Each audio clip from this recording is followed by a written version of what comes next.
আপনার লোনে কোনো হিডেন চার্জ থাকতে পারে, কিন্তু কিভাবে এড়াবেন? প্রথমে প্রসেসিং ফিস চেক করুন, তারপর কোনো যদি হিডেন চার্জ থাকে সেটাও চেক করুন।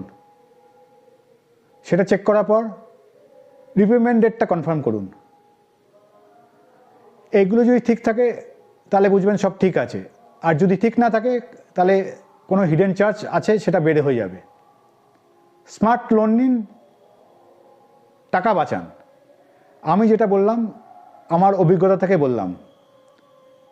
এই ধরনের ফিনান্সিয়াল টিপস পেতে চ্যানেল সাবস্ক্রাইব করুন, বেল আইকন প্রেস করে দিন। আপনার লোনে কোনো হিডেন চার্জ থাকতে পারে, কিন্তু কিভাবে এড়াবেন? প্রথমে প্রসেসিং ফিস চেক করুন, তারপর কোনো যদি হিডেন চার্জ থাকে সেটাও চেক করুন। সেটা চেক করার পর রিপেমেন্ট ডেটটা কনফার্ম করুন। এইগুলো যদি ঠিক থাকে তাহলে বুঝবেন সব ঠিক আছে, আর যদি ঠিক না থাকে তাহলে কোনো হিডেন চার্জ আছে, সেটা বেড়ে হয়ে যাবে। স্মার্ট লোন নিন, টাকা বাঁচান। আমি যেটা বললাম আমার অভিজ্ঞতা থেকে বললাম।